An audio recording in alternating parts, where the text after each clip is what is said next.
Assalamualaikum warahmatullahi wabarakatuh. Selamat siang, Om Swastiastu, Namo Buddhaya, Salam Kebajikan. Di siang yang berbahagia ini, izinkan kami untuk mengenalkan diri terlebih dahulu. Kami merupakan kelompok dari mata kuliah Hukum Kekayaan Intelektual dari Fakultas Hukum Universitas Pasundan. Uh, Kami beranggotakan saya sendiri, Andrea Tridiana, sebagai moderator dalam kesempatan ini. Kemudian ada Mutiara Almira yang akan menjadi pemateri. Kemudian ada Aditya Rahma yang menjadi pemateri. Ada Karania Fadila yang menjadi pemateri, dan yang terakhir ada Windy Rahmawati yang akan menjadi dalam pemateri di siang ini. Di dalam kesempatan kali ini, kita akan membahas pentingnya pendaftaran merek bagi pengusaha muda. Mengapa kita membahas mengenai hal ini? Karena merek merupakan identitas suatu produk. Merek bisa menjadi pembeda antara produk yang satu dengan produk yang lainnya, bahkan mampu membedakan kualitas suatu produk ataupun membedakan harganya. Sebegitu eratnya hubungan berproduk dengan merek tentunya menjadi bahan kajian bagi seorang pengusaha yang memberi merek suatu produknya. Namun demikian, ternyata merek tidak hanya ada artinya apabila merek tersebut tidak didaftarkan pada Kementerian Hukum dan HAM untuk mendapatkan pengesahannya. Agar arti penting dari merek ini dapat dipahami oleh masyarakat, khususnya para pengusaha muda, pada kesempatan ini kita akan membahas pentingnya pendaftaran merek bagi suatu produk. Dalam kesempatan ini, kami mengadakan 3 sesi, yaitu pembukaan yang baru saja saya sampaikan, kemudian pembacaan materi atau pembahasan oleh pemateri, dan yang terakhir adalah sesi tanya-jawab. Untuk mempersingkat waktu, mari kita masuk ke sesi selanjutnya, yaitu sesi pembacaan materi yang akan dibacakan yang pertama oleh Karania Fadil Afida. Kepada Karania dipersilakan. Baik, terima kasih Andra. Jadi pertama-tama di sini saya akan membahas terlebih dahulu apa sih definisi dari merek. Jadi merek merupakan suatu tanda pengenal dalam kegiatan perdagangan barang atau jasa yang sejenis dan sekaligus merupakan jaminan mutunya bila dibandingkan dengan produk barang atau jasa sejenis yang dibuat oleh pihak lain. Nah, menurut pasal 1 angka 1 Undang-Undang Nomor 20 Tahun 2016 tentang merek dan indikasi geografis, merek adalah tanda yang dapat ditampilkan secara grafis berupa gambar, logo, nama, kata, huruf, angka, susunan warna dalam bentuk 2 dimensi ataupun 3 dimensi, suara, hologram, atau kombinasi dari 2 atau lebih unsur tersebut untuk membedakan barang dan atau jasa yang diproduksi oleh orang atau badan hukum dalam kegiatan perdagangan barang dan atau jasa. Dapat disimpulkan bahwa merek merupakan suatu tanda pengenal dalam kegiatan perdagangan atau jasa yang sejenisnya dan sekaligus jaminan suatu mutu. Merek mengandung janji perusahaan untuk secara konsisten memberikan ciri, manfaat, dan jasa tertentu. Lalu selanjutnya ada macam-macam dari merek. Yang pertama ada brand name. Nah, brand adalah sebuah asosiasi menyeluruh yang dibayangkan seseorang ketika mendengar nama atau produk suatu perusahaan. Yang selanjutnya, oh iya, contoh dari brand atau merek ini kayak KFC, MCD, Prada, Rinso, Molto, Aqua, Asus, Gucci, Epson, dan masih banyak yang lainnya. Lalu selanjutnya juga ada mark atau simbol. Nah, simbol adalah suatu logo yang memanfaatkan ikon yang dihiasi dengan grafis tertentu untuk menggambarkan suatu brand. Bentuk logo tersebut akan terus-seterusnya melekat dan harus mampu mewakili identitas produk suatu brand. Contohnya nih yang udah familiar di kehidupan kita sehari-hari itu KFC. Yang simbolnya itu orang tua berjenggot, kayak contohnya ada di slide ini. Terus juga ada gambar apel yang udah digigit, berarti itu tandanya logo Apple kayak gitu. Selanjutnya ada merek jasa. Nah, merek jasa yaitu merek yang digunakan suatu jasa yang diperdagangkan oleh seseorang atau beberapa orang secara bersama-sama atau badan hukum untuk membedakan dengan jasa-jasa sejenis lainnya. Menurut pasal 1 angka 3, merek yang digunakan pada jasa yang diperdagangkan oleh seseorang atau badan hukum untuk membedakan jasa-jasa sejenis lainnya. Ini contohnya kayak JNE, JNT, yang kayak gitu, guys. Nah, terus selanjutnya ada merek dagang. Merek dagang adalah lambang yang dipakai oleh pedagang sebagai tanda pengenal untuk membedakan hasil produksi dalam dunia usaha.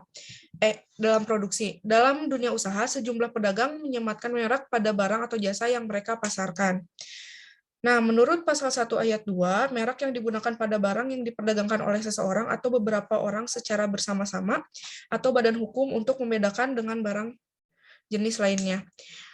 Yang selanjutnya ada merek kolektif. Merek kolektif adalah merek yang digunakan pada barang dan atau jasa dengan karakteristik yang sama mengenai sifat, ciri umum, dan mutu barang atau jasa serta pengawasan yang akan diperdagangkan oleh beberapa orang atau badan hukum secara bersama-sama untuk membedakan dengan barang, dana, atau jasa sejenis lainnya. Nah, selanjutnya ada hak atas merek. Menurut pasal 1 ayat 5, hak atas merek adalah hak eksklusif yang diberikan oleh negara kepada pemilik merek yang terdaftar untuk jangka waktu tertentu dengan menggunakan sendiri merek tersebut atau memberikan izin kepada pihak lain untuk menggunakannya. Lalu selanjutnya ada perolehan hak atas merek. Perlindungan merek di Indonesia itu menganut sistem konstitusi atau pendaftaran pertama atau first to file principle. Dengan syarat permohonan yang diajukan telah memenuhi persyaratan minimum sebagaimana disebutkan dalam pasal 13 Undang-Undang Merek dan pemohon yang permohonannya diajukan lebih dahulu dan terdaftar terlebih dahulu. Maka perlindungan hak atas mereknya tersebut mulai berlaku sejak tanggal penerimaannya. Mungkin segitu dari saya, dikembalikan kepada moderator Andra. Terima kasih Karania. Untuk selanjutnya pembacaan materi akan dibacakan oleh Mutiara Almira. Kepada Mutiara dipersilakan.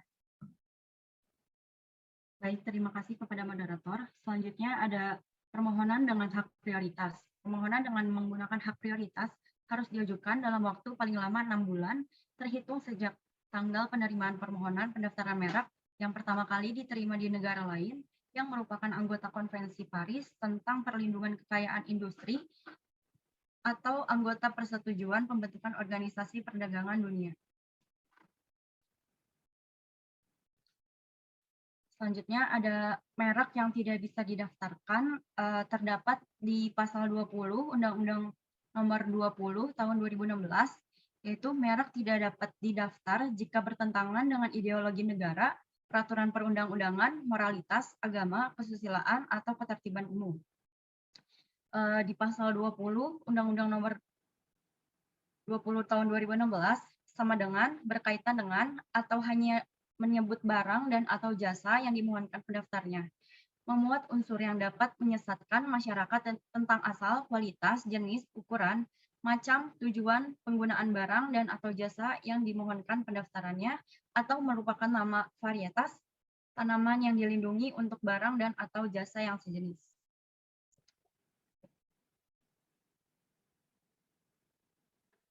Selanjutnya ada sertifikat merek yang bisa dilihat di sini. Sertifikat merek adalah dokumen non-perizinan berupa bukti kepemilikan hak kekayaan intelektual atau HAKI yang tidak wajib namun penting dimiliki oleh pelaku usaha untuk melindungi hak kepemilikannya atas suatu merek dagang dan merek jasa tertentu. Suatu merek yang sudah terdaftar akan mendapat perlindungan hukum selama waktu 10 tahun sejak tanggal penerimaan. Jangka waktu perlindungan tersebut dapat diperpanjang untuk jangka waktu yang sama. Maka dari itu, perlindungan merek sangatlah penting agar tidak ada pihak lain yang menggunakan merek dan mengambil manfaat ekonomi atas merek dengan tanpa izin. Selanjutnya ada pengalihan hak atas merek yang ada di Undang-Undang Nomor 20 Tahun 2016 tentang merek dan indikasi geografis. Pertama, ada pemilik merek yang memiliki lebih dari satu merek terdaftar yang mempunyai persamaan pada pokoknya untuk barang dan jasa yang sejenisnya hanya dapat dilakukan jika semua merek terdaftar tersebut dialihkan kepada pihak yang sama. Pengalihan hak atas merek terdaftar sebagaimana dimaksud pada ayat 1 dan ayat 2 dimohonkan pencatatannya kepada Menteri. Selanjutnya, pengalihan hak atas merek sebagaimana dimaksud pada ayat 1 dapat dilakukan pada saat proses permohonan pendaftaran merek.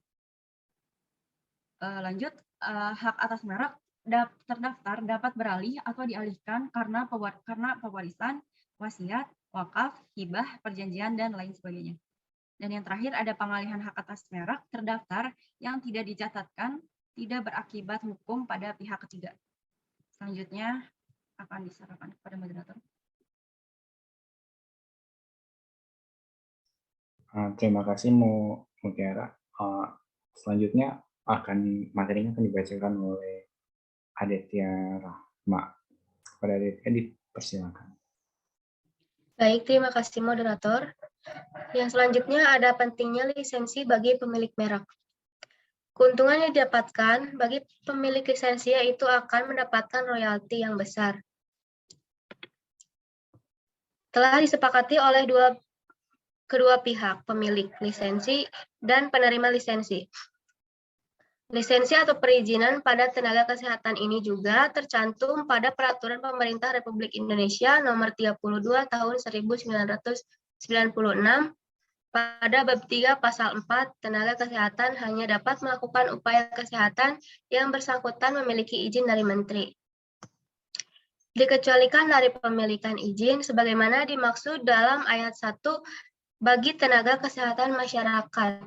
Untuk penilaian kemampuan keilmuan dan keterampilan ini yang diaplikasikan dengan rencana diselenggarakannya uji kompetensi bagi bidan dan mengurus SIPB atau lisensi.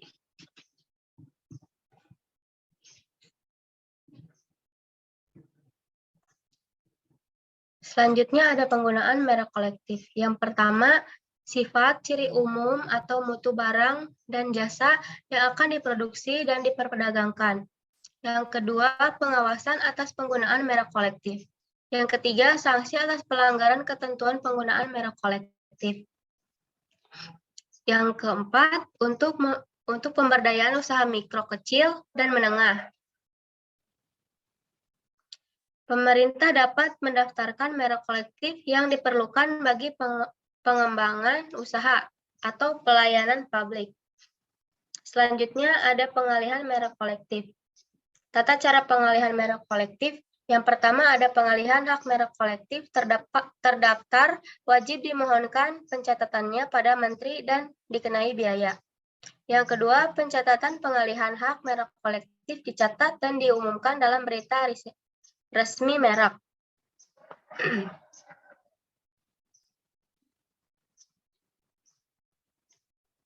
Selanjutnya ada pendaftaran merek internasional.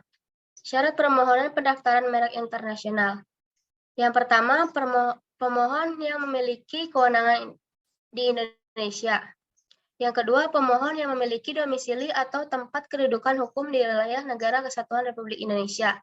Yang ketiga, pemohon yang memiliki kegiatan usaha industri atau komersial yang nyata di wilayah Negara Kesatuan Republik Indonesia. Selanjutnya ada bentuk pendaftaran merek internasional. Yang pertama, pemohon yang berasal dari negara Indonesia ditujukan ke Biro Internasional melalui menteri. Yang selanjutnya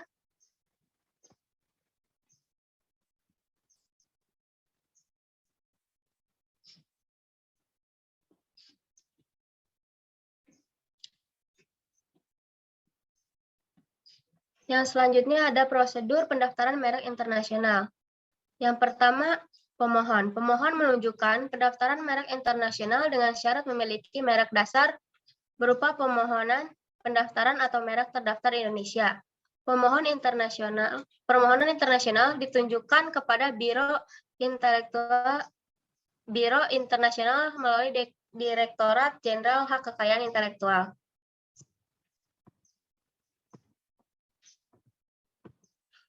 Selanjutnya,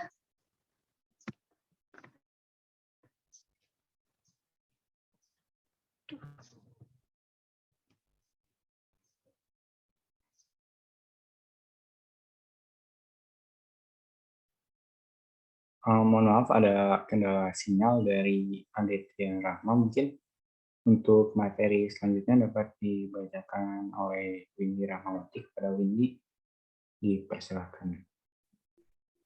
Baik, terima kasih. Langsung saja, sengketa merek merupakan sengketa yang terjadi antar pelaku usaha dengan ataupun antar pelaku usaha dengan Kementerian Hukum dan Hak Asasi Manusia. Sengketa atau masalah merek sangat erat kaitannya dengan persaingan tidak jujur. Secara umum, kompetisi meningkatkan kualitas maupun kuantitas suatu produk, memperlancar produksi yang pada akhirnya akan menguntungkan baik pihak produsen maupun konsumen. Persaingan yang dilakukan dengan cara yang tidak mengindahkan aturan hukum, norma sopan santun, norma sosial lain, dan lalu lintas perdagangan akan menjerumus pada persaingan curang. Next. Pentingnya pendaftaran merek. Pendaftaran merek merupakan satu-satunya cara untuk mendapatkan perlindungan hukum terhadap suatu merek. Dengan memiliki merek yang telah terdaftar, maka pemilik merek akan secara sah memiliki hak atas suatu merek. Selain untuk mendapatkan hak atas merek, pendaftaran merek juga ditunjukkan agar pemilik merek mendapatkan dari pendaftaran merek, yaitu identitas untuk kredibilitas, yang kedua perlindungan hukum, ketiga pemegang hak eksklusif dan atas merek, keempat mencegah penggunaan merek tanpa izin, dan yang kelima menambah nilai aset perusahaan.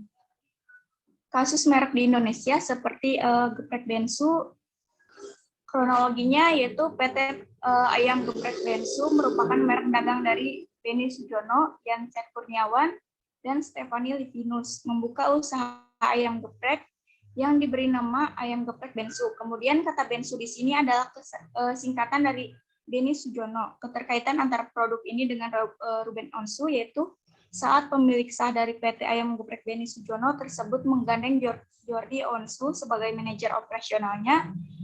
Kemudian Jordi memberikan usulan kepada pemilik untuk menunjuk Ruben Onsu sebagai brand ambasadornya. Selang beberapa bulan, usaha ayam geprek tersebut mengalami peningkatan. Setelah beberapa bulan, tepatnya pada bulan Agustus 2019, Ruben mengajak salah satu karyawan dari PT Ayam Geprek Beni Sujono untuk menjadi karyawan Ruben, dan Ruben berencana mendirikan bisnis serupa dengan nama Geprek Bensu, di mana karyawan tersebut sudah mengetahui resep dari ayam geprek goreng tersebut. Ruben juga melarang pemilik sah PT Ayam Geprek Bensu untuk memakai nama Bensu pada usaha mereka. Dan untuk logonya sekilas mirip dengan ayam geprek Bensu. Next.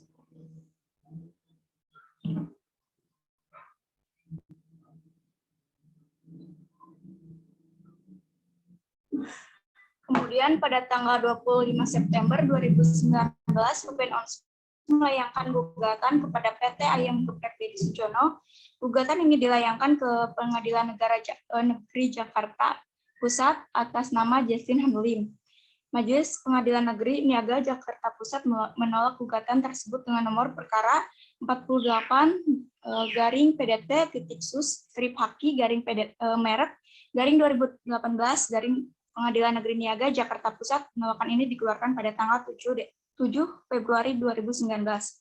Kemudian pada tanggal 23 Agustus 2019, ia mengajukan gugatan dengan nomor perkara 57-PDT-Sus-Haki-merek-2019- Pengadilan Negeri Jakarta Pusat. Kemudian Pengadilan Negeri Niaga Jakarta Pusat mengeluarkan keputusan untuk menolak seluruh gugatan yang dilayangkan oleh Ruben Onsu. Akan tetapi, gugatan rekonsepsi PT Ayam Geprek Beni Sujono dikabulkan. Pihak Pengadilan Niaga Jakarta Pusat juga menyatakan bahwa penggugat rekonsepsi merupakan pemilik pertama yang sah sebagai pemilik PT Ayam Geprek Beni Sujono dengan merek Ayam Geprek Bensu sudah benar.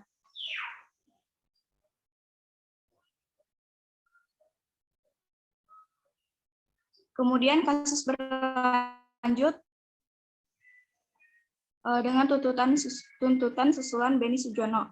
Pihak Beni Sujono mengajukan tuntutan kepada Dirjen Kekayaan Intelektual Kementerian Hukum dan Hak Asasi Manusia Republik Indonesia pada tanggal 17 Oktober 2020.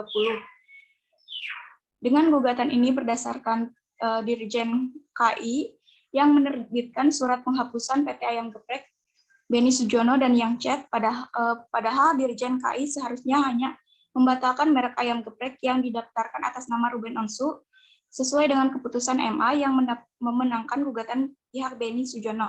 Keputusan penghapusan merek terdaftar milik Yang Chat ditetapkan pada tanggal 6 Oktober 2020 melalui SK Menteri Hukum dan Hak Asasi Manusia Republik Indonesia. Next.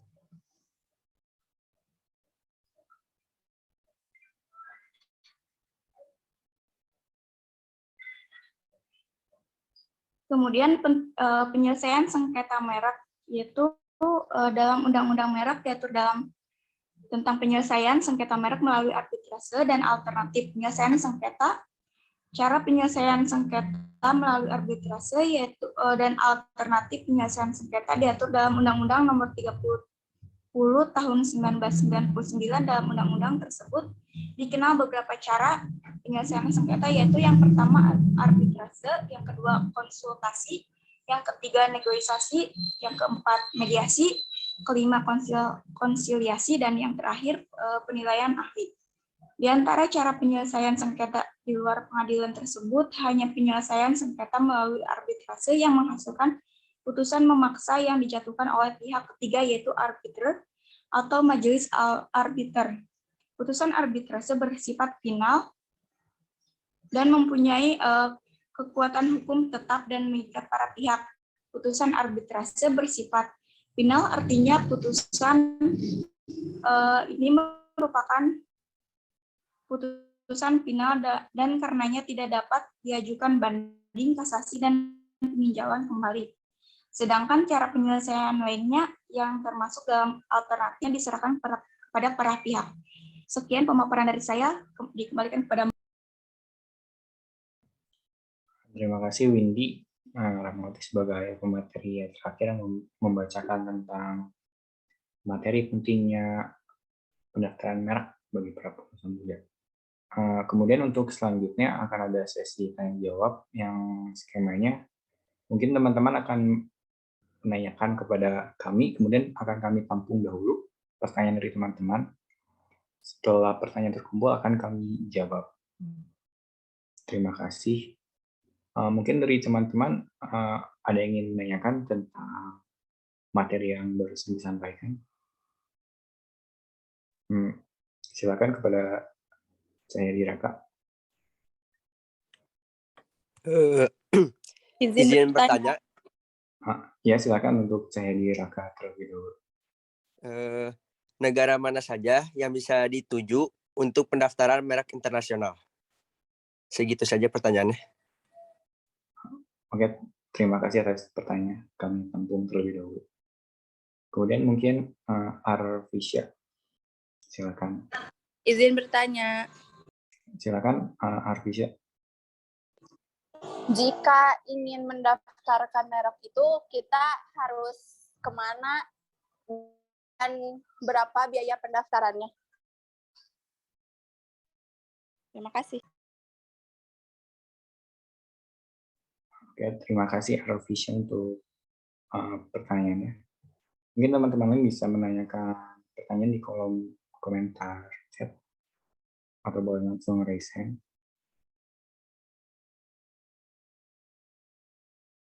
Mungkin untuk pertanyaan dapat dijawab oleh rekan-rekan. Pertanyaan pertama mengenai negara tujuan dari pendaftaran merek internasional. Silakan kepada teman-teman. Oke, mungkin di sini saya bakal jawab pertanyaan yang ada di kolom chat. Pertanyaan dari Neneng Putri. Apa dasar hukum merek internasional di Indonesia mengadopsi peraturan apa? Nah, jadi melindungi merek di luar Indonesia itu berarti kan memperoleh hak merek di setiap pasar ekspor tempat di mana kamu itu ingin mengkomersialkan produk atau layanan yang kamu punya. Nah, hak merek bersifat teritorial dan hanya berlaku di dalam suatu wilayah atau suatu negara, atau merek dagang nasional atau kelompok negara yang telah membentuk sistem merek dagang regional atau misalnya Uni Eropa. Pada prinsipnya itu, untuk memperoleh hak merek di luar negeri, kamu harus mengajukan permohonan pendaftaran merek terpisah di kantor merek negara, di mana kamu mau merek mana yang mau kamu lindungi. Nah, setelah kamu mendapatkan hak dari negara-negara tersebut, kamu harus mengikuti prosedur terpisah di kantor yang sama untuk mengelola hak-hak atau memperbaharui, melisensikan, atau mengalihkan. Nah, tapi sebagai warga negara Indonesia atau orang yang berdomisili atau memiliki pendirian industri atau komersial di Indonesia, kamu dapat mengambil keuntungan dari jalur alternatif. Yang lebih menarik itu kita lebih hemat biaya, terus ramah pengguna untuk memperoleh dan mengolah hak merek di luar negeri dengan memanfaatkan protokol Madrid yang ada di perjanjian internasional yang mulai berlaku di Indonesia itu tanggal 2 Januari tahun 2018 gitu. Gimana Neneng, masih kurang cukup apa sudah cukup? Mungkin boleh ditulis di chat atau boleh on mic aja. Terima kasih. Terima kasih jawabannya Karunia.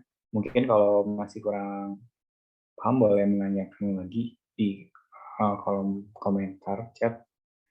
Langsung raise aja. Kemudian jawaban selanjutnya. Silakan teman-teman.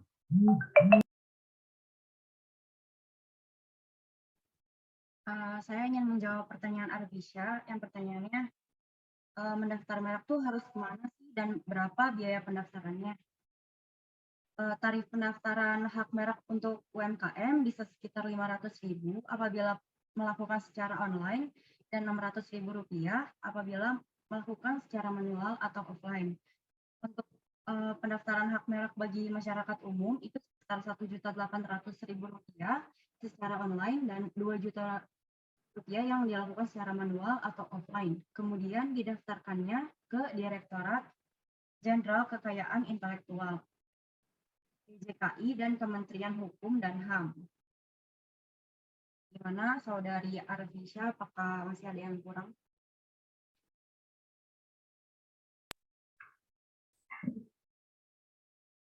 Terima kasih jawabannya Mutiara atas pertanyaan Arvisha. Mungkin jika masih ada yang ditanyakan lagi bisa dapat menanyakan di kolom komentar chat. Selanjutnya pertanyaan terakhir tadi, bagaimana tujuan negara mana saja yang dapat kita daftarkan merek internasional. Kepada teman-teman silakan dijawab.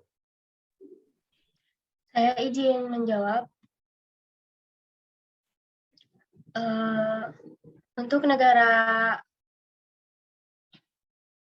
tujuan pendaftaran merek internasional, yaitu Madrid Union memiliki 102 anggota termasuk 100 negara dan 2 organisasi antar pemerintah, Uni Eropa, dan organisasi kekayaan intelektual Afrika, yang merupakan pihak penandatangan Protokol Madrid yang mengikat diri pada perjanjian dari Protokol Madrid dan mencakup wilayah 118 negara.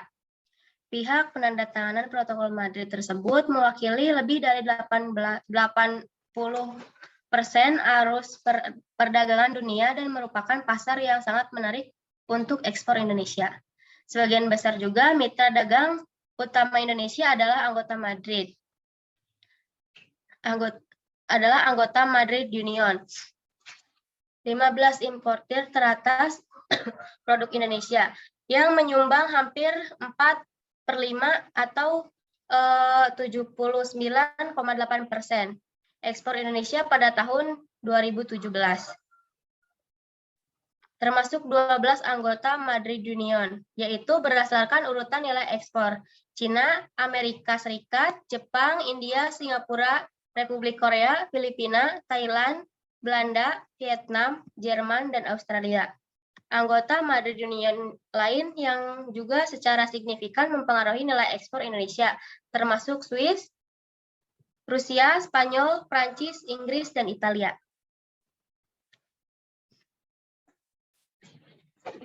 Terima kasih. Terima kasih jawabannya, Aditya. Mungkin cukup mengerti atas jawaban yang tadi kami sampaikan.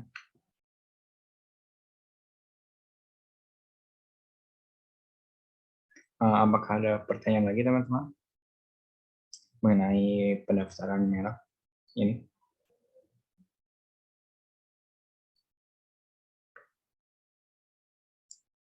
Mungkin jika tidak ada pertanyaan lagi, sesi ini dapat kita akhiri. Jadi tadi terdapat beberapa pentingnya pendaftaran merek bagi para pengusaha muda. Salah satunya menjaga identitas produk, membedakan kualitas produk tersebut, membedakan harganya juga, dan kemudian juga tadi jika teman-teman ingin memasarkan produk kalian ke pasar internasional juga terdapat mekanisme yang diatur oleh Madrid Protokol tersebut atau itu ditanyakan. Mungkin sekian dari kelompok kami mengenai pembahasan tentang pentingnya pendaftaran merek bagi para pengusaha muda. Terima kasih teman-teman yang sudah join. Assalamualaikum warahmatullahi wabarakatuh.